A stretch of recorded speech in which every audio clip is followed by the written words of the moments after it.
saudari-saudara, terus kita rayakan anugerah kehidupan. Banyak orang menanyakan, Romo kok nggak pernah ke angkringan dekat lapangan Sortalok? Banyak yang menanya. Ya karena saya lama tidak jalan kaki melalui ini, tetapi bukan itu. Kalaupun saya jalan kaki, di warung ini rame. Jadi aku wis rasa wae itu kan mesti rame. Maka baru kali ini pun saya mau lewat. Karena saya berpikir aku harus ngeteh neng SD Kanisius karo kunjungan di kantor-kantor guru itu loh. SD kan menyapa mereka, tetapi konangan karo Pak Gito, Pak Petrus Sugito langsung diawe kudu merene ya wis merene dengan sukacita juga, bukan terpaksa.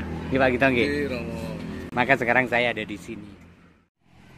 Nah, saya pas lewat sini dengan jalan kaki itu ada rombongan seragam-seragam PNS itu guru itu ya. Guru-guru kebak banget. Saya lewat dari SMP 1 ternyata. Sekarang mereka sudah selesai sarapan, gentian aku dan beberapa tamu. Asiknya selalu saya ceritakan pada Anda adalah Sortalok. Dan memang menjadi pilihan duduk, lihat. Yang di sana juga milih Sortalok. Seru.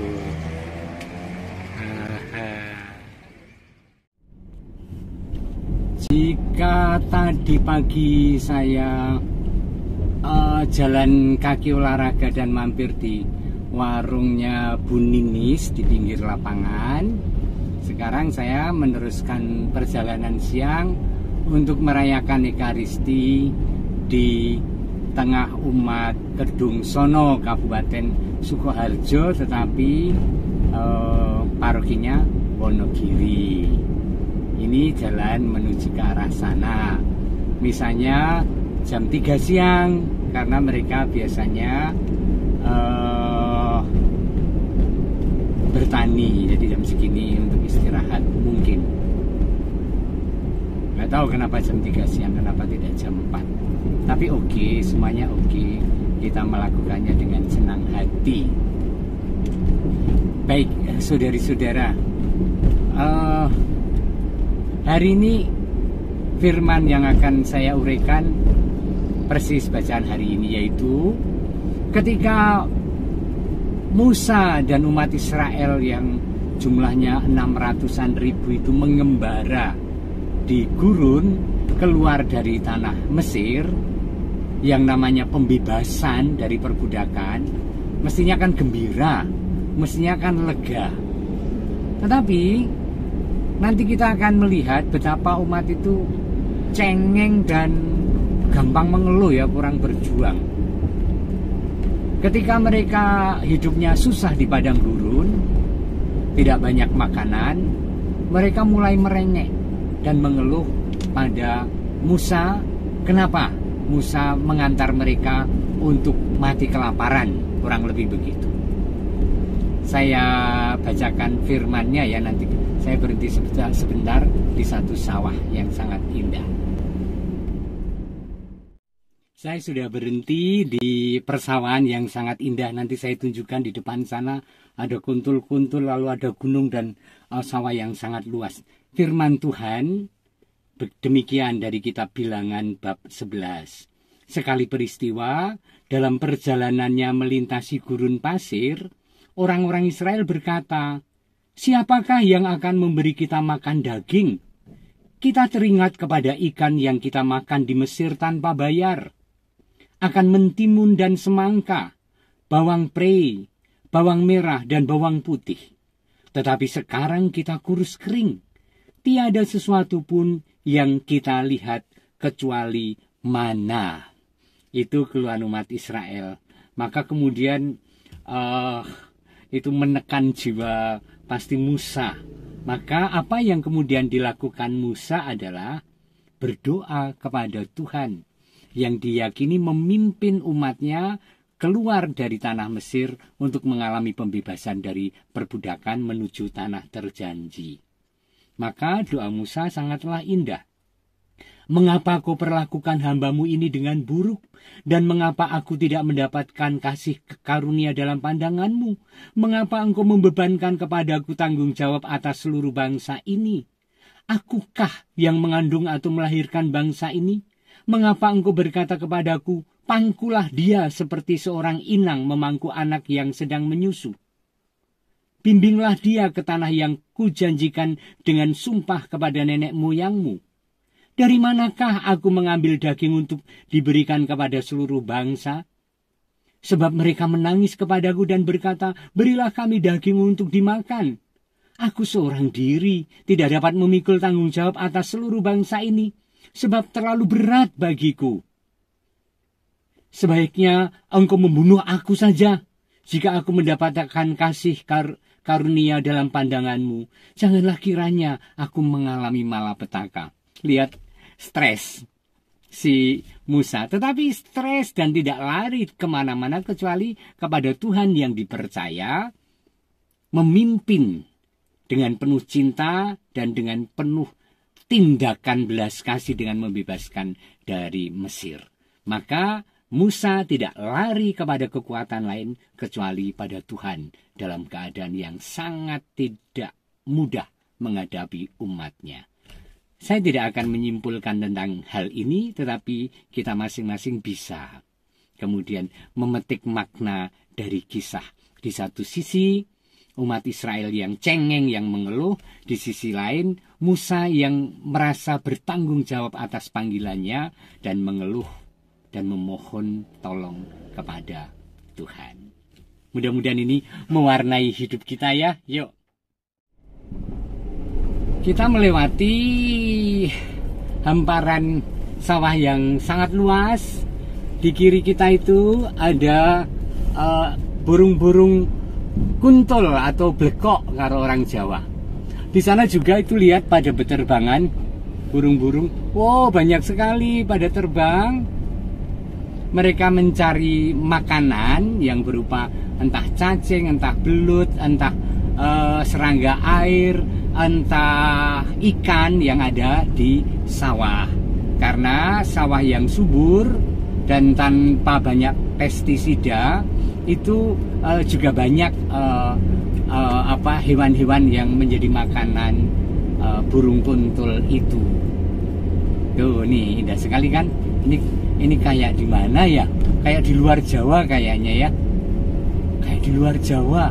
Di Bukit Tinggi mungkin aku pernah ke sana. Koto Gadang ya, dari Bukit Tinggi ke Koto Gadang melewati sawah-sawah, ada kerbau dan seterusnya. Kita tinggal sebentar lagi sebenarnya. Sebelum gunung itu adalah kapel yang akan kita datangi. Sekarang sudah jam 3 lebih 5 menit. Tidak apa-apa. Indah sekali kan? Indah sekali. Ada perkampungan kecil di depan kita. Kita akan memasuki perkampungan itu. Bulan Agustus, bulan kemerdekaan. Kita semua akan merayakan kemerdekaan Indonesia dalam sukacita. Maka kampung-kampung sudah berhias. Nanti kalau sudah dekat sekali, ini sangat bersih dan banyak perlombaan untuk merayakan kemerdekaan negeri kita.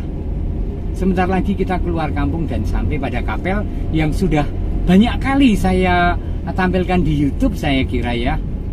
Mari itu, ini keluar kampung melalui gapura itu, lalu depannya adalah kapel yang ada bendera 2 ini. Ini adalah kapel, saya ada salibnya kan temboknya.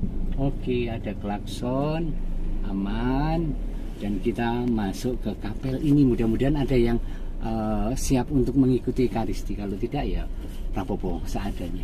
Motornya hanya 1, mungkin hampir tidak ada. Ini kapel Santo Paulus yang terletak di mana nih? Kita lihat sebelah kanan. Kurang indah apa ini? Kurang indah apa? Dan saya mengajak 2 anak saya itu, ayo, Louis, Jennifer, yuk bangun, kita misa dulu ya. Namanya Gereja Katolik Santo Paulus. Nah, kita sudah menimbok keliling nih, jadi kelihatan lebih luas daripada sebelum di tembok keliling. Oh, lumayan 2 meter lebih loh niki. Kali setengah apa nggih? Meteran nih. Dan kita intip gerejanya kayak apa. Tuh gerejanya. Nah, ternyata saya nanti misa di sini jam 4. Jadi saya yang keliru. Masih 1 jam. Itulah kenapa kok belum ada orang. Saya pikir, duh, jangan-jangan nggak ada yang datang. Ternyata jam 4 nanti sumurnya. Sumur, oh jembar nggih. Oh jembar, luas.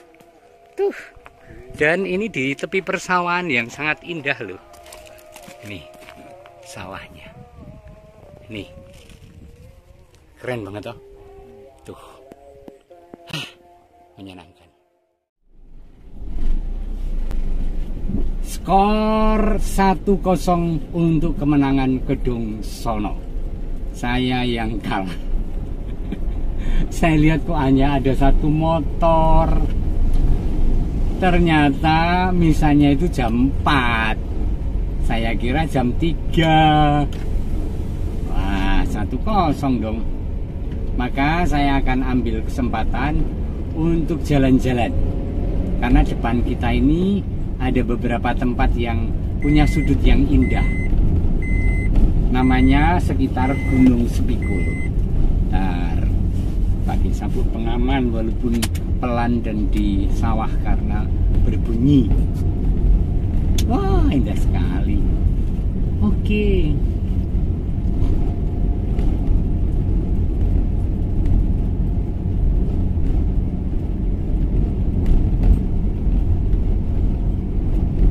Musa itu orang yang pekerja berat, orang yang sangat berani. Ingat, Musa pernah membalas perlakuan orang Mesir yang membunuh orang Israel dan kemudian melarikan diri dan sembunyi di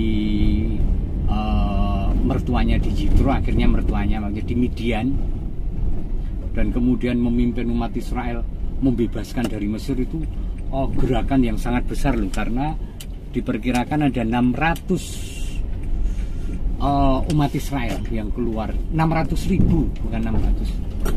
Bayangkan, 600.000 tanpa persiapan yang memadai, zamannya juga ribuan tahun yang lalu gitu kan, dan memimpin dengan heroik karena dia percaya bahwa semua adalah perintah Allah, dan kalau Allah menghendaki semua terjadi dan akan selesai. Mungkin saya bisa menimba makna dari cerita dari kitab Bilangan tadi dalam arti seperti ini. Oh, berarti kalau saya kesusahan, kesulitan, sedih, kepada siapa ada solusi? Kepada Allah dong. Bahkan kalau kita pun dengan kekecewaan dan kemarahan kepada Allah, kita ungkapkan dalam doa kepada Dia. Dan Injil hari ini melengkapi, Allah itu penuh belas kasih. Ceritanya tentang menggandakan roti. Yesus yang sudah lelah dan ingin menyingkir dari keramaian, didatangi banyak orang, dan kemudian tetap melakukan pekerjaan dan karyanya, tergerak oleh belas kasih, dikatakan dalam Injil.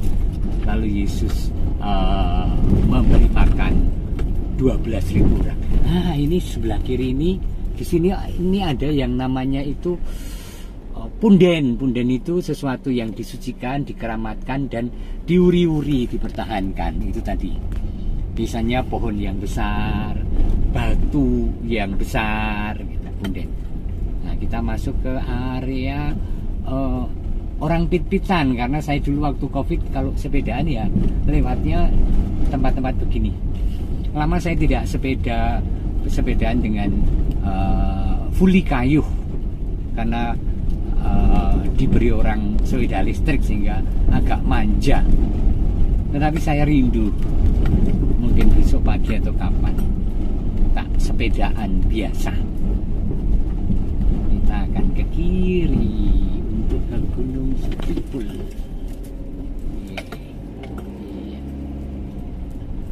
Nih, oh keren banget kan? Wonogiri nih, Wonogiri, tempat saya berkarya. Wow, wow. Saya akan ke kanan, ke arah Gunung Sepikul. Sepertinya ada warung. Saya akan duduk di warung dulu deh. Kalau ada minum atau makanan kecil. Saya agak lapar memang.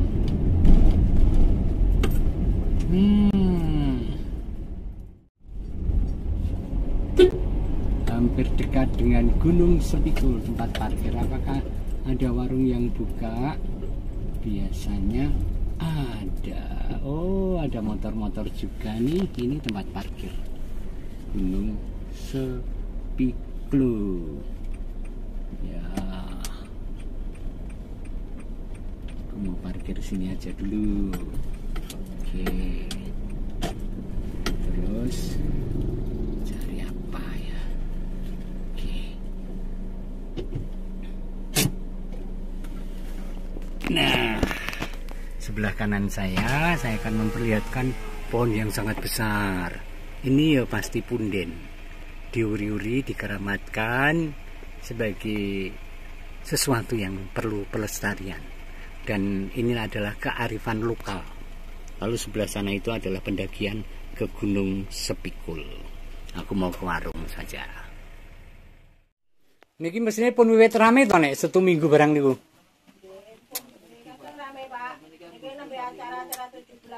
Oh nggih nggih. Kathah acara pitulasan.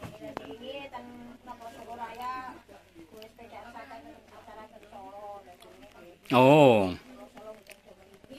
Oh. Oh, kan ada sing saking Solo, sepedaan. Nggih, Colo kula nggih mriko nek sepedaan. Bendungan Colo. Napa?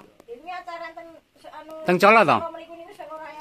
Oh, saiki ana desa wisata Jangglengan. Jadi desa wisata kuwi cedhak Colo. Nguter. Niku nggih endah niku. Ana tlogone, ana kaline, ana kuntul-kuntul blekok niku neng sawah.